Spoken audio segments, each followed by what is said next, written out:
वर्तमान में पूरे राज्य में विधि व्यवस्था की स्थिति पूरी तरह से नियंत्रण में है।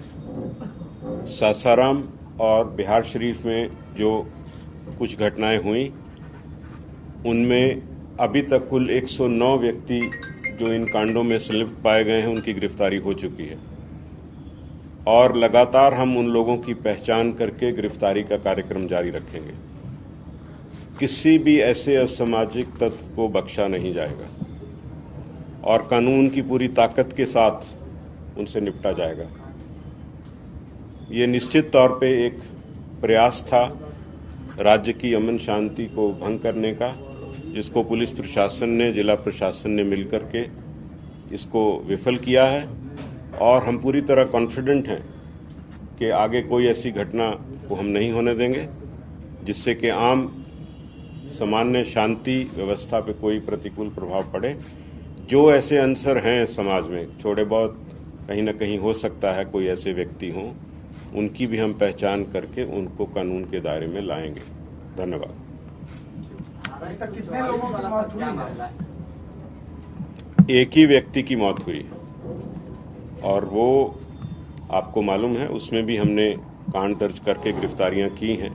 और बाकी कुछ नई बात इसमें ये है कि जो सासाराम में कुछ लोग बम से जख्मी थे, कल रात में ही हमने यहां से एफएसएल की टीम और डॉग स्क्वाड को भेज करके सुबह 5 बजे हमारी एफएसएल की टीम पहुंच गई थी और उसने जांच करके जो वहां पे अंश मिला था एक्सप्लोसिव सब्सटेंस का, उससे हमने ये साबित कर लिया कि वो किसी तरह का किसी के ऊपर हमला नहीं था। वो व्यक्ति स्वयं ही या तो बम बना रहे थे या उसको हैंडल कर रहे थे।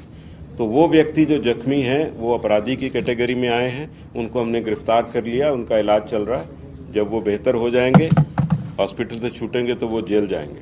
कितने लोग हैं उसमें? 6 है ना, 6 व्यक्ति हैं उसमें। सासाराम में आधिकारिक तौर पे धारा 144 लगी थी कि नहीं, क्योंकि इस पे भी काफी ज्यादा चर्चा हुआ। स्थानीय प्रश्न आप स्थानीय प्रशासन से पूछे। हम लोग आपको कुल ओवरऑल व्यू दे रहे हैं और आश्वस्त कर रहे हैं आम जन को आपके माध्यम से कि पूरी तरह स्थिति नियंत्रण में। वीडियो कल जारी किया जिसमें शांति बहाल की बात की, उसके बाद ही ब्लास्ट हो गया। वो अनकनेक्टेड इश्यू है, उनसे उसका कोई ताल्लुक नहीं है। वो तो अपराधी थे, या उसको बना रहे थे या हैंडल कर रहे थे, उसमें वो घटना हुआ और बिल्कुल अलग स्थान पे हुआ। जहां वो झोंपड़ी में बना रहे थे उसकी भी हमने पहचान कर ली, वहां से भी कुछ अंश मिला, एफएसएल टीम ने जब्त करके मिला भी लिया उसको। सर, जो घटनाएं हुई इसके बारे में कोई इनपुट नहीं थी पहले से कि ऐसा होने वाला है? देखिए, हर चीज की इनपुट होना एक पहलू है। जैसे मुख्य सचिव महोदय ने कहा, 1832 जुलूस पूरे राज्य में चल रहे थे रामनवमी के अवसर पर और ये 2 स्थानों को छोड़ करके बाकी सारे सफल रूप से संपन्न हुए हैं। तो निश्चित ही जो इनपुट थी, जो उसके आधार पे प्लानिंग थी, फोर्स डिप्लॉयमेंट थी, वो सही रूप से की गई। कई बार कुछ मौके पे कुछ ऐसा होता है तो उसके आधार पर वो भी प्रयास था, बहुत तुरंत प्रशासन ने कार्रवाई की है और उसको नियंत्रित किया। सर, नालंदा मुख्यमंत्री जी का गृह जिला है, इसके बावजूद भी वहाँ पे पुलिस के सामने में देखा गया कि पथराव होते हुए, हिंसा होते हुए। आप मोटी बात आपको बता दिया। कमी है क्या सर? मंत्री जी ने कहा था कि नेचुरल इंसिडेंट नहीं है, जो भी हुआ है, तो क्या आप लोग के पास कोई ऐसा इनपुट आया है कि इसके पीछे एक साजिश, उन्होंने इशारा किया कि साजिश किसी ने रचा है? कांडों में बिल्कुल निष्पक्ष और ठोस अनुसंधान होगा। जहां जहां भी ऐसी कोई व्यक्ति इससे पीछे अगर हैं, उनको एक्सपोज करके कानून के दायरे में लाया जाएगा।